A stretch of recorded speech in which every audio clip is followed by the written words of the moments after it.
Hey guys, welcome to another video. We're going to do a starter for the league. The league starts in a couple of hours and I have done quite a bit of testing actually, and I'm planning for a toxic rain raider or a toxic raider or a toxic rainer, whatever you want to make of that.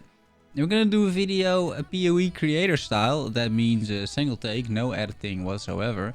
Because that's what most of these guys do, right? Because they're only streaming and then end the stream to just make a video. And I thought, yeah, we'll be streaming too in a couple of hours. But maybe I just share with you what we have so far. It could be interesting, right? So, where do we start? Maybe just in game. So let me start up the game really quickly. And maybe I should talk a bit about the goals first, right? So what do I aim to do with this starter? Well, first of all, it's important to note that we're going to go solo self-found, right? So I have got in my solo self-found standard league, I played quite a few acoustic arrows lately and toxic rain. So we have the acoustic arrow, we got acoustic arrow, and we got toxic rain. In Dutch, that's toxic rain. And I have decided on Toxic Rain because I think Caustic Arrow, while it's good, I mean, it's definitely good, but it is just a little bit of a mess if you try to do this both with Toxic Rain and Acoustic Arrow. And I thought it wasn't really entirely necessary, right? So I thought let's just do only Toxic Rain, and then this is also fun, right? So hardly any gear. I'll give you a quick overview of what we got in a minute. But this is nothing special, right? I'm running on a 4-link in my helmet, no less. And crappy bow. I mean, the +1 level to socketed bow gems is nice, but don't have bow gems in there, right? So it's really bad gear, right? But this is what you could be finding for, you know, just you know, just when you start playing the league, right? But this is what happens, guys. I mean, this is just the game, and it's pretty nuts. I'm running on 1 Ascendancy currently, and that's gonna be even better in new league, right? Because of the Ascendancies. We'll talk about Ascendancies, but you're gonna be zooming, right? You're gonna be zooming through the campaign and early maps and mid maps, and probably at some point in time, right? You're gonna hit like a wall one way or another. Like I'm not expecting this build to kill like Maven 10 bosses, right? Not at all. I mean, how would that ever happen? But it's a league starter, right? I mean, everybody who's making a league starter now and claiming that it can be killing I don't know how many monsters and whatnot, it's like you should take that with a grain of salt, because like they have no idea, right? Nobody knows how these monsters are going to be, if they're like super tough, super easy, the modifiers. Nobody has a single clue, right? So yeah, so this is just a small snippet of what is this, Act 8, Act 9 looks like by now, and I've got like 6 hours of playtime, right? So it's just like this. You're playing like this. You can do a single Toxic Rain, and the Mirage Archer basically takes care of the rest, right? That's nice. And also rares and bosses, they die pretty quickly. And if they die not so quickly, you just drop down Wither Totems, right? We got more Wither Totems. It starts applying Wither stacks to these guys. We have a curse if we want to. Right, we can curse them too. The right mouse button there. Now they're all cursed with despair. They take even more damage. But normally for trash mobs you don't need this at all, right? You can just like run through the maps. It's totally fine. No issues whatsoever. And it basically works like this from the start, to be honest. You don't really need much. Obviously the zoom takes a little bit, right? It takes a little while to get going, but once you do, it is extremely smooth. And pretty tanky, as you can see as well. Like we got quite a bit of evasion. The Raider is pretty tanky in general, with like the dodge, the spell dodge, the attack dodge on the Ascendancies, right? So it is all in that sense pretty good. So that's a little bit of the demo. So let's get out of here, right? All right. So this is a little bit how it plays. And this is what I expect out of my League starter, right? I just want it to be fast, good clear speed. I want to be able to map like at least low level, mid level maps. Who knows how it does in red maps, we'll see, right? But until that time, you know, I can comfortably take this character through the Atlas, and it should be pretty fun. So I'll show you the, not necessarily the gear, but the skill gems that I got so far, right? So I'm only running a 4 link here. It's all the self found. I'm expecting to get a 5 link, and potentially a 6 link. We'll see, right? It's got Toxic Rain. And for you who don't know really how this skill works, what you kind of want to be doing... Oh, I can't do that here in my hideout. What this skill kind of does, right, is you shoot an arrow, it drops these pods, they explode. And that's it, basically. The initial hit of this skill really doesn't matter. What matters is the explosion, and then they create like damage over time, right? So what you want to be scaling with this skill is attack speed, because you want to get as many explosions as you can onto a single target, right? So a single target is going to be pretty decent if you can get a lot of these spore pods going. And the main issue is of course then mana, right? Because this skill is not free, at least not yet. So that's sort of like how this works. So you scale it with Void Manipulation, because then it deals more chaos damage. Mirage Archer, because whenever it hits you get this Mirage Archer on top of me. Very good at bossing, because I can just dodge and manage to like avoid whatever the boss throws at me, while the Mirage Archer keeps firing the spore balls, right? And then we have Vicious Projectiles, more chaos damage over time. The projectile attack damage and speed, it doesn't really matter all that much, I found. So that's the main skill. I will put Empower on it if I find it, and Swift Affliction as the 5 or 6 links. But currently I don't have a 5 link, right? And then the rest is a little bit up to you. But the way I did it was with Wither Totems, right? So you put Wither, you put Faster Casting, you do Spell Totem Support, which basically turns any spell into a totem. So if I take this out, it's just Wither, right? It's just a spell I need to cast myself. If I put a Spell Totem in, Wither becomes a totem. And you can see it over here, right? And then I have multiple totems, so I can summon 2 totems instead of 1. So with 1 cast, I summon 2 totems. And I can summon a maximum of 3 totems. And these totems start applying Wither stacks to bosses and enemies. You can see like this purple haze around them. And at maximum, they have like 15 Wither stacks. And Wither, what it does is it gives them increased chaos damage taken, right? So 15 stacks is, was that 90% increased chaos damage taken? That is pretty good, right? Particularly on bosses. You don't use it on trash mobs, just on bosses. I have Malevolence as one of my auras. I deal 18% more damage over time, so that is a multiplicative, right? Multiplicative instead of additive. Pretty good. Pretty much mandatory as well. I got Skitterbots that I'm running, so those two basically eat up most of my mana pool. So you see the Malevolence around me, and the Skitterbots, they chill and they shock. Shocked enemies take 15% more damage, so that's very good. I have then a double cast from damage taken setup, because I kind of don't know what to do with my other gems, to be honest. Because I had like Acoustic Arrow in here before, but it just doesn't really make an awful lot of sense.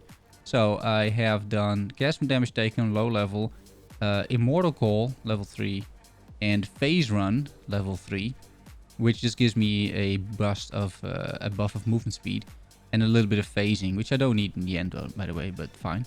And another cast from damage taken with Steel Skin instead of Immortal Call. Withering Step, which once again applies Wither stacks, if I'm close enough to them.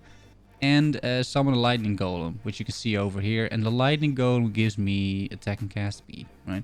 It's only 6%, but it's like a free Lightning Golem. Otherwise, you can spec into the Lightning Golem, give it like life and whatever. Probably Meat Shield. I tried that for a little bit, but the golem still dies. So now occasionally I just summon it, gives me a little bit of extra attack speed. I kind of like it. And then for our movement skill, we got Dash with Second Wind support, so I can use it twice, right? I'm not up to that just yet. And despair as my curse. This is a self curse, so I curse these guys myself using this, right? I only use it on bosses. And that is the setup, basically. And that is what basically led to what you just saw. Like, it's quite a bit of damage. Alright, that's that. And then what I think we should do is look at the path of building, right? So I imported this character, like this exact character, into path of building. And if we go to the screen over here. And I just applied, like, I went all the way to level 99. It's a bit unrealistic, of course, that you reach level 99. But 95 so it should be very realistic, honestly. I've had multiple 95s in the last league and the last couple of leagues. So if you want to get rid of the 99 levels, you just remove a few jewels, right? So we start off over here because we are a raider, right? And I'll get you a bit through the tree and how I would level this up, right? So you take the attack speed, because attack speed is very important, right? You want to get as much attack speed as possible to get as many of those pods on the ground as possible. Basic ballistic mastery is kind of fine. I don't think it's extremely impactful. This aspect of the eagle is quite nice, to be honest. You get a little bit of movement speed, especially early levels. That's quite nice. The 20% increased damage over time with both skills is also quite nice, right? Because it's skills, we do damage over time. We go over here, Heart of Oak, for a little bit of life and I guess stun avoidance, but doesn't matter too much. And we need to get over here, right? Finesse, more attack speed, global accuracy, doesn't matter at all, by the way. You don't need accuracy at all because the accuracy doesn't matter. Only the pods on the ground matter and they spawn anyway, right? Even if you have like 0% chance to hit. And then we go to the right. So you take the dexterity over here, you take the dexterity over here. And I went basically all of these because it's just good damage at the start of the league, right? So I went with chaos damage and attacks and poison damage multipliers. These are multipliers for your damage over time, which is pretty good. Although it's only poison. But it does give you 30% increased chaos damage with attack skills and 15 with attack skills. So that's 45 chaos damage. It's good to note that we do not do poison. So don't spec into any poison that doesn't have anything else in there, like attack speed or chaos damage or something like that. You need chaos damage, right? You do not need poison. We're not a poison build. You take these ones as well. Bow damage and accuracy. Pretty good. Once again, 12 damage over time. Another 4% attack speed. And 24 damage with bows. Increased attack speed, accuracy rating. Very nice note over here, right? I would not take Wind Dancer just yet. As for later, if you need more defenses. And then I spec all the way over here. Here you got a little bit of life, which is quite nice. You can go up, and then I took last league. I just took this node, the Master Fletcher. Once again, a decent node, right? You get more damage over time, increased damage with bows, 12% attack speed. It starts to feel really good at this point, right? Then skip the jewels, skip the acro, phase acro, that's for much later. You go over here, and then I just went basically straight over here to coordination, more attack speed. You go over here, this is damage over time, and skill effect duration. Skill effect duration is really strong because it makes the pod last longer, right? So they can stack up more. Here's chaos damage, some more movement speed, pretty nice. You can take these things on the side. There's a bit of free life and evasion. This is 18 damage and area of effect. Area of effect is nice too, because the bigger the area of effect of those pods, the more chance they have to overlap with each other and the more damage they do. Here's got some increased damage, mana regen. It's not too bad, honestly. I basically skipped this for now. I went over here. Here you got 4 life nodes, which is really nice. And then over here you basically reach the end of this part of the tree with a bunch of additional chaos damage and very strong chaos damage over time multiplier. That is massive, right? Chaos damage over time multiplier is just really, really good. And you should get it on your bow and your quiver and whatever else you can get it on, right? Probably on your gems if that is even a thing. Alright. And then it's up to you, right? You have created now most of the tree, right? You have basically got most of the framework done. So if you look at it, you have it like all over here. You went over here, you got the life, you took these nodes. You got all the way over here, some crit, some damage over time, some more evasion, more life, and the chaos. And then it is a bit up to you. Like if you feel that you got low life, you just pick like this stuff over here, right? This is some life. This is a bit of extra damage if you want it. If you feel that you're lacking damage, you can pick like these. These are more chaos nodes. These are more damage over time nodes. And that's a little bit how I go about it. I would consider this route to be mostly like endgame. Here's a little bit of more life if you want it. At some point in time, probably around level 70 or something, you want to take acrobatics and then the phase acrobatics together with the wind dancer. This is just going to give you a lot of defenses, right? So acrobatics is just a 30% chance to dodge. You do get less armor and less energy shield, but that's fine. We don't stack armor and energy shield, right? You stack evasion gear. And here you have phase acro, which is the 30% chance to dodge spell hits, which is really good. And Wind Dancer, this has you taken less damage if you haven't been hit recently. So, and this is usually the case, right? Recently refers to the last 4 seconds. You usually are not hit recently because you have all this dodge and evasion going on. And then whenever you do get hit, you get 20% less damage taken, which is good, right? And then afterwards, it increases your evasion rating by 20% if you have been hit recently, right? So the chances of you getting hit again then are pretty small. In general, I found the build to be pretty tanky, even though tanky might not be the right word, because you just don't take much damage. You hardly take any damage at all because you're evading and dodging most of it, right? So that's a little bit how this works. This is pretty decent node. It gives you movement speed and damage over time. Here is some more life. Here is, of course, an entire suite of life. This is pretty nice, but especially around endgame, I would path towards this.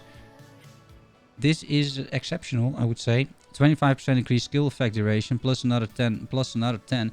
It's pretty silly. Definitely worth taking.